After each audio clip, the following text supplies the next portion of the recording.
Good Monday evening, everyone. I started a little early there. It is Monday the 20th. 20th. Monday the 20th, July 20th. Man, hard to believe.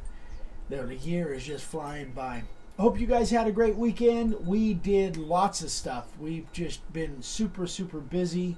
As you guys may know, we've got a big sale coming up that we are starting to prepare for.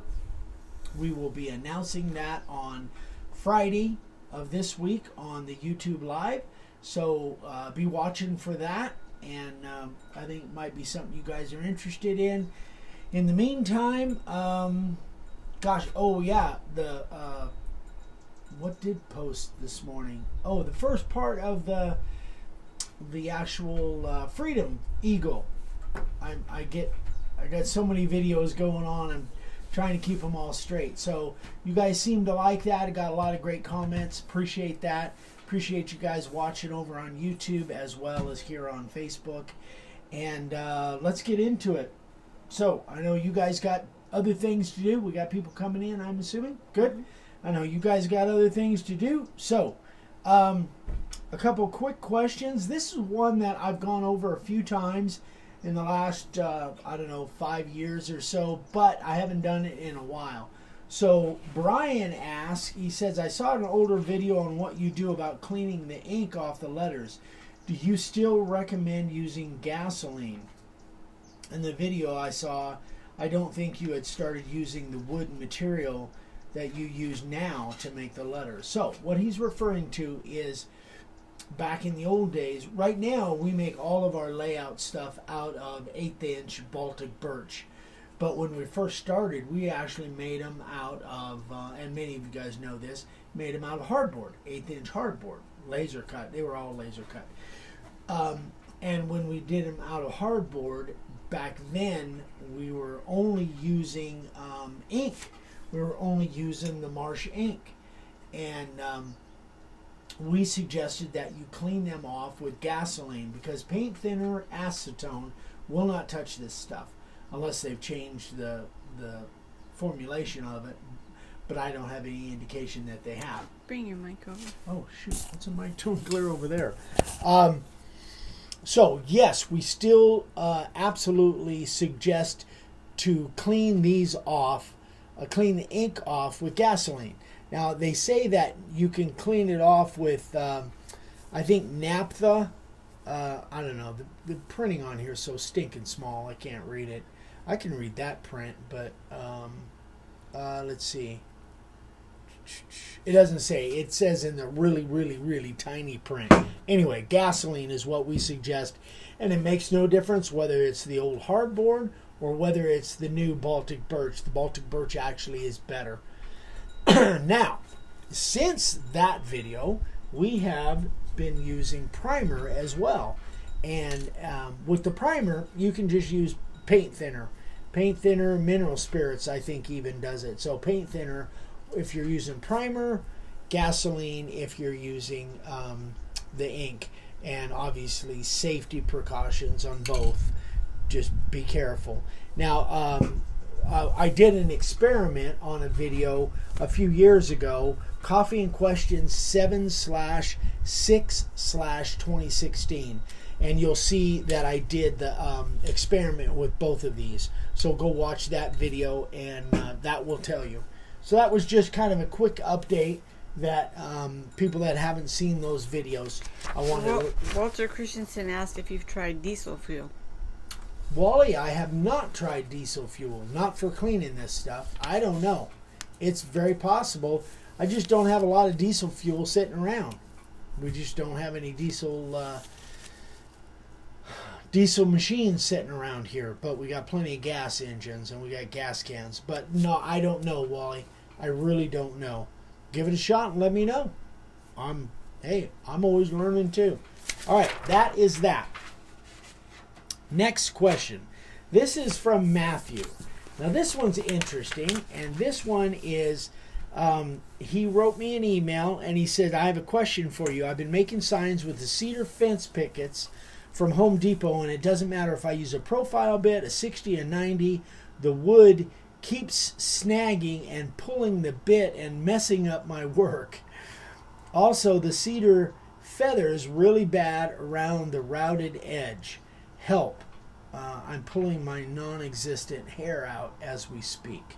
So, I answered him back and gave him a few possibilities of what could be going on. But then I said, you know what, send me some pictures. And this was another kind of a wake-up call for me. If you guys have specific issues that you are dealing with, and you can send me some, email me some pictures of what you're talking about, that really helps me. So I asked him to send me some pictures, gave him some ideas, asked him to send me some pictures, and he sent a couple pictures, and this is the pictures he sent. So immediately, as soon as I saw this, I knew what was going on. And then he sent this picture as well.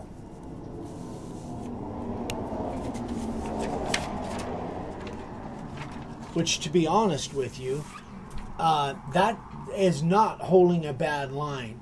So my first comment to him is he's a perfectionist and he wants everything absolutely perfect lines. And that is not bad at all. That's actually holding a really good line. My second comment to him is that this wood is what I call vertical grain. When I see a board like this, I run as fast as I can the other direction. Now, you guys, if you're brand new to this, you would not know that. I know it, and many of us know it, just because we have carved signs and we know what freehand carving signs through a board that has a grain like this on the surface is, and it is a nightmare. So let me explain to you, and I saw it again on this picture. See where these lines are?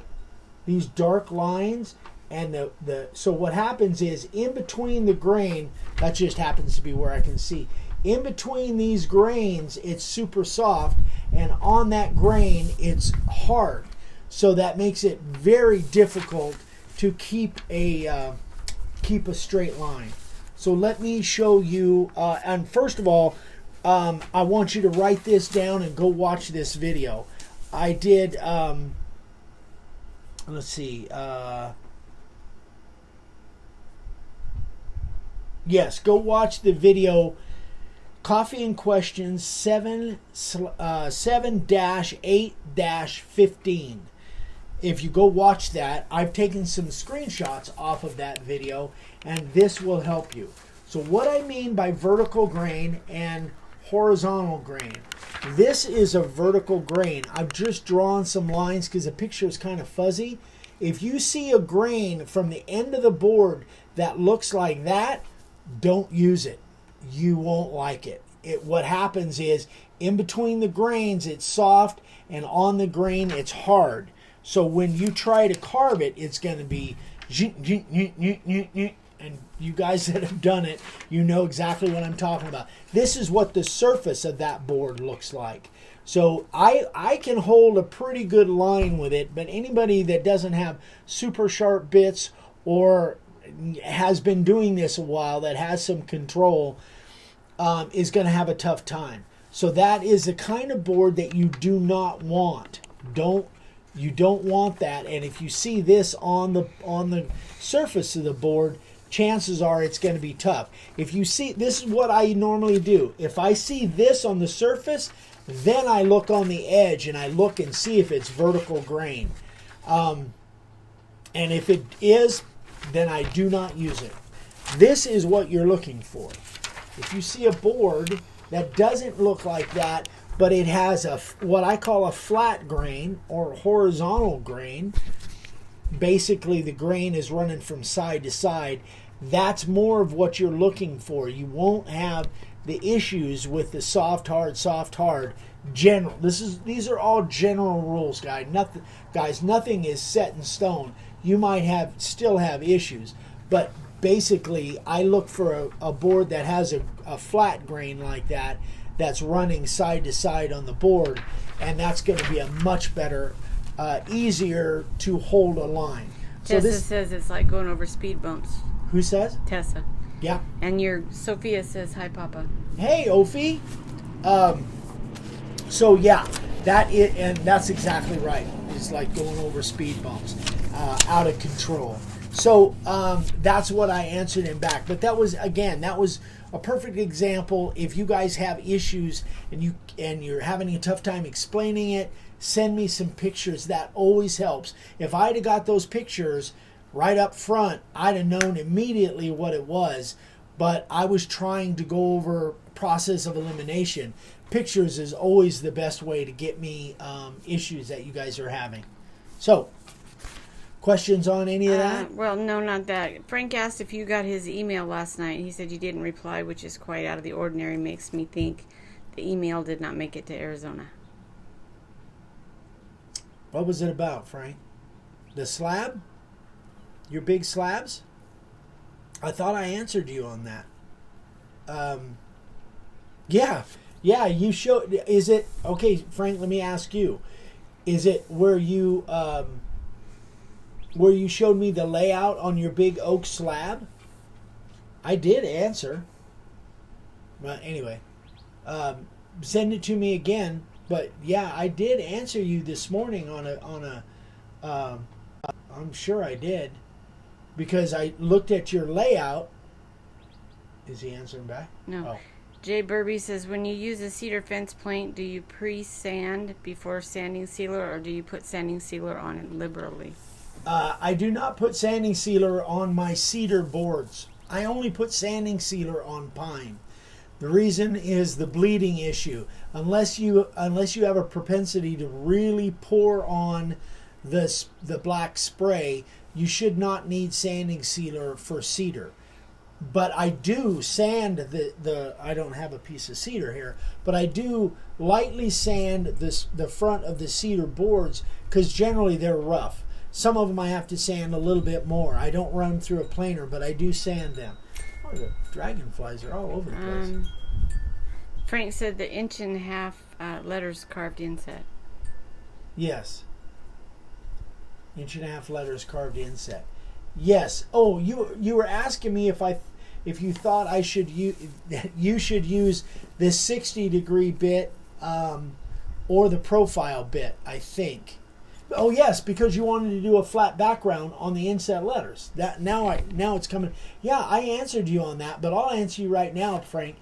I would use a profile bit, because if you use the 60 V-groove, you're going to cut so much of that letter away, you're really not going to be able to get a good flat background. He said, I decided to try the carving liner first and a small end mill for clean out, so I solved the question myself. Thanks. Okay, did you get my comment on the M? When I'm trying to think of what the word was, but the M was backwards. The M that you laid out, I answered back, and you had the M flopped over. It was backwards. Anyway, yeah, I remember it specifically. That was, gosh, you might check your spam folder or something, Frank, because I sent that maybe around 4 or 5 o'clock this morning. I'm sorry you didn't get it, buddy. Scott Christian, I did 2 signs the same cedar fencing, and one was easy and nice to carve, and one was hard to carve. Same piece of fencing. Yeah, from those. No, he didn't get it. He didn't get it. Yeah, I sent it, Frank. I'm sorry, buddy. Yeah, I definitely. Well, I know I answered it. Maybe I don't know. It's possible I didn't push send, but I sure did answer it. I'm sorry you didn't get it, buddy. So that was Jay Burby on the fencing. Yeah, from one end of the board, those things are... Scott Christian. Oh, that was Scott? Mm-hmm. From one end of the board, Scott, you can have something that can be nice and smooth on one end and tough on the other. Frank said, uh-oh, I carved it backwards then.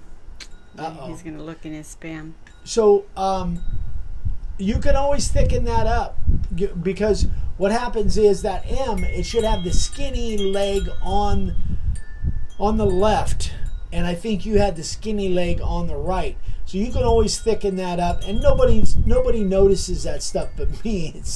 It seems, Frank. So I don't sweat it. I don't think anybody's going to notice, but you could probably thicken it up if you wanted to. That skinny leg. All right. So let's move on to keep asking questions if you got them, guys. While you're doing that, I'm going to get set up for the SCOTDs here. You guys know you can always email me questions. Oh, thunder. Uh-oh. Yeah, we got, we had our first monsoon. Well, it was a rainstorm. It was like 5 minutes. Yeah, but it's starting to, clouds are starting to roll in. We might have some rain tonight, although it wasn't in the forecast. There was nothing about it in the forecast. Okay. Skinny leg is on the right, he said. Skinny leg is on the right. On the layout, I think it's supposed to be on the left. I believe so. I believe it's supposed to be on the left. I don't know. I'd have to look at it now. Chad Birch. Very nice job on the... This thing needs to be oiled. It's just jumping all over. All right. Oh, the tripod thingy there? Yeah, we can throw some oil in there. Great job, Chad. Jay Burby, when you do sanding sealer on pine, thin layer or liberal? Thin is fine. Thin is fine. The thicker you put it on, like that piece that I did the other day, I slopped it on with a brush, and I really put it on too thick. It kind of gummed up my belts, sanding it off. Ooh, look at that. Isn't that cool? Paul Hillman. Paul Hillman. Very nice, Paul. Beautiful job carving, and man, that's some really nice artwork and color. Gorgeous job. Very nice, Paul. Beautiful. Beautiful work. Len Davis. Len said that he was, he was inspired to carve... Chad's here. Huh? Chad is here. Oh, Chad is? Mm-hmm. Len said he was inspired to carve this from Vicky. Vicky said in one of her early resin pours videos, she said, I don't know where I'm going till I get there. So that was inspired by my wife, who now Len knows how I feel. I am inspired by her every day. Oh my gosh. Great job, Len. Love it. Way to suck up to the queen. Woo! Here we go. All right, Andy Anderson. And he is from Scotland. Ayrshire, Scotland. I'm probably saying that totally wrong. This is for his granddaughter and her friend for their horses. Terrific job. I don't know what kind of wood that is, but it's beautiful. Great job, Andy. Love it. Beautiful. Love that artwork. And last but not least, our Canuck friend from the north, Bert Graham. Bert, he does a lot of stuff. Blue line, red line, does a lot of stuff. He's a former police officer in Canada, and does a lot for the healthcare workers and obviously blue line stuff. Great job, Bert. Leonard, I say that almost every day. What? Don't know where I'm going till I get there. All right, we had a question up here. Okie dokie. Bring it. Let's see. Great job, sign carvers of the day. Leo Deal says, I'm carving a walnut slab. Do you think it's safe to use a spray paint or should paint on with the brush? You should be able to spray it. Not, I wouldn't. I don't know that I would use spray paint. If you're using black, you know, okay, so there's a video that we did that you should go watch. It's Senior Moments, episode 18, 1-8. And we go, Dad and I together on that video, we go over the whole spectrum of what we use for sprays. So if you're going to use a paint, make sure it is flat or it is a matte finish. But go watch that video. If you need the link to it, let me know. Frank said, better not come to Texas then, Eric. I couldn't handle being wrong in front of you in person. LOL. If you come, we'll go fishing, not looking at signs that I've carved. Well, see, and that's the last thing I said in that email, Frank. I said I wish I was there to help you because we could get it done and then we could go fishing. That's exactly what I said in the video. That's so funny, or not in the video, in the email that I wrote. I'll send that email to you again. I'm so sorry you didn't get that, buddy, because I did send it this morning, or at least I thought I did. All right. What else? Anything else? That about it for this evening? How did you remember the number of the video? Like that video. He's said it so many times. You know, there's a few of them that I recommend a lot. That is one of them. Ooh, rainbow. Look at the rainbow. Oh, sure is. That's Let's cool. see if I can get the rainbow. That is really cool. Wait, I don't know if you guys can see this. Can you see that rainbow? Yeah, and you can see off to the south. You can see down there that the rain is falling. Yeah, rain is falling over there. Yeah. Isn't that pretty? Can you see the rainbow? Anyway. Very cool. Nice, spectacular view for our viewers. Almost as nice as Saturday when they got to look at you most of the time. Jay Burby says he got his depth gauge today. Gonna carve tomorrow. Excellent. If you have any questions, Jay, let me know. All right, boys and girls. Sorry, trying to put this thing back on here. It's not wanting to stay. Oh, that's why the mouse in the way. Okay. Okay. I think that is it. Vicky's having to hold the camera now that it's out of its little holder. So I hope this helps. If you guys have questions, again, email me. And again, if it's certain issues, if you can send a couple snapshots, that really helps. Ask Tessa. Tessa's sending me questions, and she almost always sends pictures with it, and that really helps a lot. It helps going back and forth. So we will be back here tomorrow night. And you know, we post these videos, we repost them on YouTube every day, so you guys should be seeing videos from us every day. So if you're watching this on YouTube, if you haven't subscribed yet, we'd love for you to subscribe, and we'd love to get more thumbs up, guys. I'm not begging for thumbs up, but man, it sure would be nice if we'd get a few more of those. So we love you guys. Thanks so much for watching. Email me if you have questions. Keep sending in the SCOTDs. And if you guys want to be part of the directory, let me know. So we love you guys. Have a great night. We'll see you tomorrow. Good night. Bye-bye.